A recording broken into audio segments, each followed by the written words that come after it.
Bom, só antes de você assistir esse vídeo, um recadinho rápido aqui. Você sabia que é possível você fazer uma grana divulgando vídeos como esse que você vai assistir aqui agora? Exatamente isso. Tem pessoas, inclusive, que fazem mais de 6 mil reais por mês fazendo exatamente isso, compartilhando os meus conteúdos gratuitos. Isso faz sentido para você? Se sim, clica no link aqui da descrição e veja todos os detalhes. Agora, fique aí com o vídeo. Mais esperto que o diabo. Capítulo 12. Ambiente, tempo, harmonia e precaução. Parte 2. Continuação da leitura do capítulo. Vamos agora para o próximo dos 7 princípios. Vá em frente e o descreva. O próximo princípio é o tempo, a 4ª dimensão. Qual a relação que existe entre o tempo e o funcionamento da lei do ritmo hipnótico? O tempo é a lei do ritmo hipnótico. O lapso de tempo necessário para dar permanência aos hábitos de pensamento depende principalmente do objeto e da natureza dos pensamentos. Mas entendi pelo que você disse antes que a única coisa permanente na natureza é a mudança. Se isso é verdade, então o tempo está constantemente mudando, rearranjando-se e recombinando todas as coisas, incluindo os hábitos de pensamento das pessoas? Como então poderia a lei do ritmo hipnótico dar permanência aos hábitos de pensamento de uma pessoa? O tempo divide todos os hábitos de pensamento em 2 classes: pensamentos negativos e pensamentos positivos. Os pensamentos de um indivíduo estão constantemente modificando-se e sendo recombinados para se adequarem aos desejos desse indivíduo. Mas os pensamentos não mudam do positivo para o negativo ou vice-versa, exceto através do esforço voluntário por parte do indivíduo. O tempo penaliza o indivíduo por todos os pensamentos negativos e o recompensa por todos os pensamentos positivos, de acordo com a natureza e o propósito dos pensamentos. Se os pensamentos dominantes de uma pessoa são negativos, o tempo penaliza o indivíduo construindo em sua mente o hábito do pensamento negativo. E então ele procede para solidificar este hábito em um ato permanente durante cada segundo de sua existência. Os pensamentos positivos são, da mesma forma, construídos pelo tempo e acabam tornando-se hábitos permanentes. O termo permanência, claro, refere-se à vida natural do indivíduo. Literalmente falando, nada é permanente. O tempo converte hábitos de pensamento naquilo que pode ser chamado permanência durante a vida do indivíduo. Agora possui um entendimento melhor de como o tempo trabalha. Quais outras características possui o tempo em conexão com o destino dos seres humanos na Terra? O tempo é o tempero que influencia a natureza, através do qual as experiências humanas podem ser amadurecidas em sabedoria. As pessoas não nascem com sabedoria, mas elas nascem com a capacidade de pensar e podem, através do lapso do tempo, chegar à sabedoria pelos seus pensamentos. Os jovens possuem sabedoria somente em assuntos elementares. A sabedoria vem somente com o tempo. Ela não pode ser herdada e não pode ser transferida de uma pessoa para outra, exceto através do lapso do tempo. O passar do tempo pode forçar o indivíduo a adquirir sabedoria?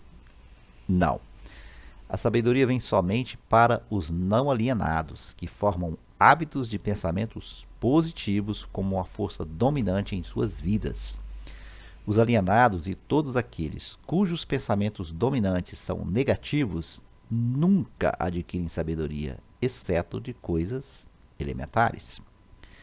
Pelo que você está dizendo, entendo que o tempo é amigo da pessoa que treina a sua mente a seguir padrões de pensamentos positivos, e inimigo da pessoa que se aliena com hábitos de pensamentos negativos. Isso está correto? Isso é precisamente verdadeiro. Todas as pessoas podem ser classificadas como alienadas ou não alienadas. Alienadas estão sempre à mercê das não alienadas. E o tempo faz com que essa relação seja permanente. Você quer dizer que, se eu me alienar ao longo da minha vida sem propósito ou objetivo definido, O não alienado pode tornar-se meu mestre e o tempo serve somente para dar ao não alienado uma vantagem mais forte e mais permanente sobre mim? Corretamente. O que é a sabedoria? A sabedoria é a habilidade de relacionar-se com as leis da natureza, de tal forma que elas possam servir a você, e a habilidade de relacionar-se com outras pessoas, de tal forma que você possa ganhar a cooperação harmoniosa e consciente dessas pessoas, para ajudarem você a conseguir qualquer coisa que queira da vida. Então, conhecimento acumulado não é sabedoria? Céus, não! Se conhecimento fosse sabedoria, as realizações da ciência não seriam convertidas em instrumentos de destruição. O que é necessário para converter conhecimento em sabedoria? Tempo mais o desejo por sabedoria. A sabedoria nunca pode ser imposta a uma pessoa. Ela é adquirida.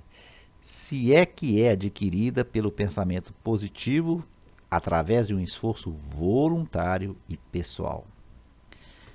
É seguro para todas as pessoas ter conhecimento? Nunca é seguro para qualquer pessoa ter um conhecimento extensivo sem sabedoria. Em que idade a maioria das pessoas começa a adquirir sabedoria? A maioria das pessoas que adquire sabedoria o faz após ter passado a idade dos 40 anos. Antes desse período, a maioria das pessoas está muito ocupada angariando conhecimentos e os organizando em planos em vez de gastar o tempo no esforço em conseguir sabedoria. Qual circunstância da vida é mais apta para levar uma pessoa a adquirir sabedoria? Adversidade e fracasso. Essas são as linguagens universais de que a natureza se utiliza para transmitir sabedoria a todos aqueles que estão preparados para recebê-la. A adversidade e o fracasso sempre trazem sabedoria?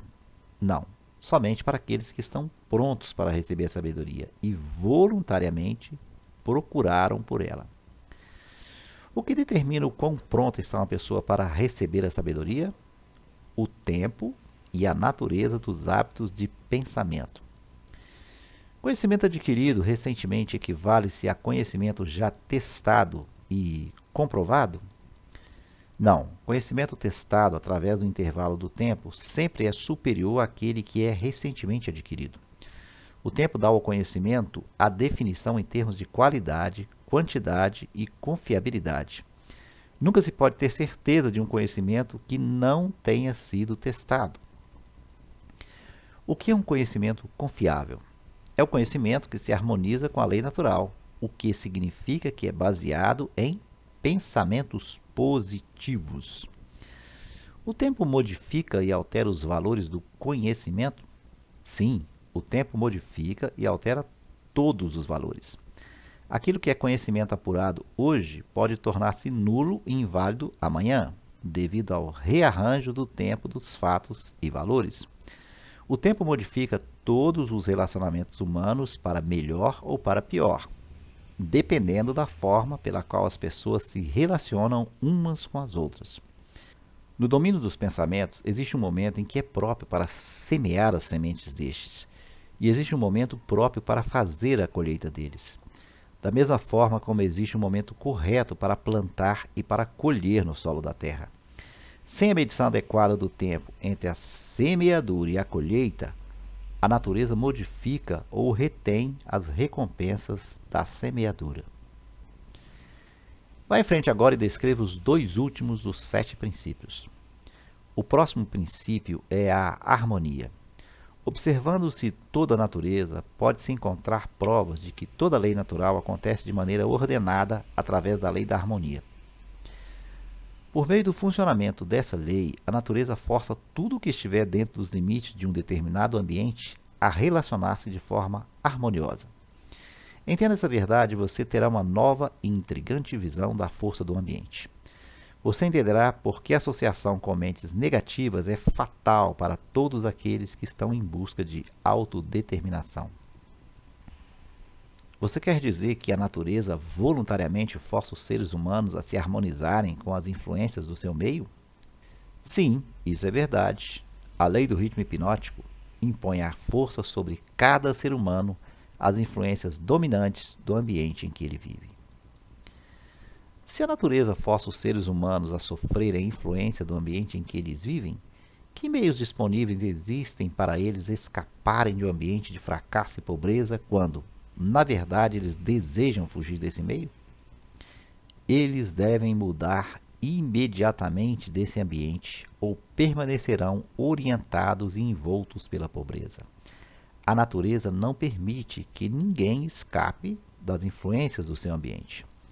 Contudo, a natureza, em sua abundante sabedoria, dá a cada ser humano o privilégio de estabelecer o seu próprio ambiente mental, espiritual e físico. Entretanto, uma vez que ele tenha escolhido o seu ambiente, invariavelmente ele acabará se tornando parte dele. Esse é o funcionamento inexorável da lei da harmonia. Em uma associação com fins comerciais, por exemplo, quem estabelece a influência dominante que determina o ritmo do ambiente? O indivíduo ou os indivíduos que pensam e agem com definição de propósito. É simples assim? Sim. A definição de propósito é o ponto de partida pelo qual um indivíduo deve estabelecer seu próprio ambiente. Acho que não consegui acompanhar bem o seu raciocínio. O mundo inteiro está dividido pela guerra e pelas crises econômicas, e ainda outras formas de crises e rixas que podem representar qualquer coisa, exceto a harmonia. A natureza não parece estar forçando as pessoas a se harmonizarem uns com os outros. Como você explica essa inconsistência? Não há inconsistência. As influências dominantes do mundo são, como você diz, negativas. Muito bem, a natureza está forçando os seres humanos a se harmonizarem com as influências dominantes do ambiente do mundo. Manifestações de harmonia podem ser tanto positivas quanto negativas. Por exemplo, um grupo de homens em uma prisão pode, e eles geralmente pensam e agem de maneira negativa. Mas a natureza faz com que a influência dominante da televisão seja impressa em cada indivíduo que está presente nela. Um grupo de pessoas orientadas para a pobreza e que vivem em apartamentos pode lutar contra si mesmo e aparentemente resistir a todas as formas de harmonias. Mas a natureza faz com que cada um torne-se uma parte da influência dominante da casa em que eles vivem.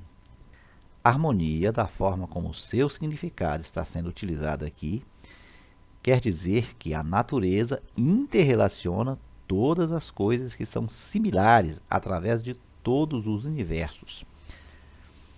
As influências negativas são forçadas a associarem-se umas com as outras, não importando onde elas possam estar. As influências positivas são, tanto quanto as negativas, definitivamente forçadas a associarem-se umas com as outras. Estou começando a entender por que os líderes de negócios bem-sucedidos são tão cuidadosos na escolha dos seus associados. Homens bem-sucedidos em quaisquer ramos geralmente estabelecem o seu próprio ambiente, cercando-se de pessoas que pensam e agem em termos de sucesso. Essa é a ideia? Essa é exatamente a ideia. Observe com atenção que a única coisa que os homens bem-sucedidos exigem é que a harmonia impere entre os seus associados. Outra característica de pessoas bem-sucedidas é que elas se movimentam com definição de propósito e insistem para que os seus associados façam o mesmo. Entenda essas duas verdades e você entenderá a diferença que existe entre um Henry Ford e um trabalhador comum. Agora me fale sobre o último dos 7 princípios. O último princípio é a cautela. Próximo ao hábito de alienar-se, a característica humana mais perigosa é a falta de cautela. As pessoas alienam-se em todos os tipos de circunstâncias danosas devido ao fato de que elas não exercem a cautela, planejando os movimentos que fazem. O alienado sempre se move com a ausência de cautela. Ele age primeiro e pensa depois, se é que ele pensa. Ele não escolhe seus amigos. Ele aliena-se e permite que pessoas se liguem a ele nos seus próprios termos. Ele não escolhe uma ocupação. Ele aliena-se na escola e fica satisfeito quando consegue o primeiro emprego que lhe garante apenas alimentação e agasalho. Ele convida as pessoas a enganá-lo nos negócios pelo fato de não se informar das regras do negócio. Ele convida a doença, negligenciando informar-se das regras para ter uma saúde perfeita. Ele convida a pobreza, por negligenciar proteger-se contra as influências do ambiente daqueles que são orientados para a pobreza. Ele convida o fracasso em cada passo que ele dá, ao negligenciar o exercício da cautela para observar o que faz com que as pessoas fracassem. Ele convida o medo em todas as suas formas, pela sua falta de cautela em examinar as causas do medo. Ele fracassa no casamento, porque ele negligencia usar a cautela na escolha de sua parceira, e ele usa ainda menos cautela nos seus métodos de relacionar-se com ela após o casamento. Ele perde os seus amigos ou os converte em inimigos devido à sua falta de cautela em relacionar-se com eles de maneira adequada. A cautela está faltando para todas as pessoas? Não, somente para aquelas pessoas que adquiriram o hábito da alienação. O não alienado sempre age com cautela. Ele cuidadosamente pensa em todos os passos dos seus planos antes de começá-los. Ele abre precedentes para as fragilidades humanas dos seus associados e planeja antecipadamente como resolvê-los. Se ele enviar um mensageiro em uma missão importante, ele manda alguma outra pessoa para ter certeza de que o mensageiro cumpriu a sua missão. Então ele verifica ambos para ter certeza de que os seus desejos foram cuidadosamente cumpridos. Ele cuida de todos os detalhes, mesmo daqueles que parecem sem importância, e utiliza a cautela como meio de garantir o seu sucesso. A cautela excessiva não é tão prejudicial quanto a falta de cautela? O que você chama de cautela excessiva, na verdade, é uma expressão do medo. Medo e cautela são duas coisas totalmente diferentes. As pessoas não se enganam confundindo o medo por cautela excessiva? Sim, isso algumas vezes acontece, mas a maioria das pessoas criam para si mesmas muito mais desastres e situações danosas para suas vidas pela total falta do hábito da cautela do que pelo excesso desta. Qual a forma mais vantajosa de se utilizar a cautela? Na seleção dos associados e nos métodos de relacionar-se com estes. A razão para isso é óbvia. Os associados constituem a parte mais importante do ambiente de uma pessoa. E as influências do ambiente determinam se a pessoa forma o hábito de alienar-se ou se ela se torna um não alienado. A pessoa que exercita a cautela na escolha dos seus associados nunca se permite estar intimamente associada com qualquer pessoa que não traga para ela, através da associação, alguma forma definida de benefício mental, espiritual ou econômico. Esse método de escolher associados não seria egoísta? É um método sensível e que leva para a autodeterminação. É o desejo de qualquer pessoa normal encontrar sucesso material e felicidade. Nada contribui mais para o sucesso e a felicidade de uma pessoa do que a escolha cuidadosa de seus associados. A cautela na seleção dos associados torna-se por isso a missão de toda pessoa que queira tornar-se feliz e bem-sucedida. O alienado permite que seus associados mais próximos liguem-se a ele considerando os próprios termos deles. O não alienado cuidadosamente escolhe os seus associados e não permite que ninguém se torne intimamente associado a ele sem que contribua com alguma forma de influência útil ou benéfica. Nunca ocorreu a mim que a cautela na seleção de amigos seria tão definitiva para o sucesso ou fracasso de uma pessoa. Todas as pessoas bem-sucedidas agem com cautela na seleção de seus associados, seja na esfera comercial, social ou profissional de seus relacionamentos? Sem o exercício da cautela na escolha de todos os seus associados, ninguém pode estar certo do sucesso, seja em qual área de atuação for. Por outro lado, a falta de cautela traz consigo algum tipo de derrota em qualquer área de atuação. Fim da leitura do capítulo 12.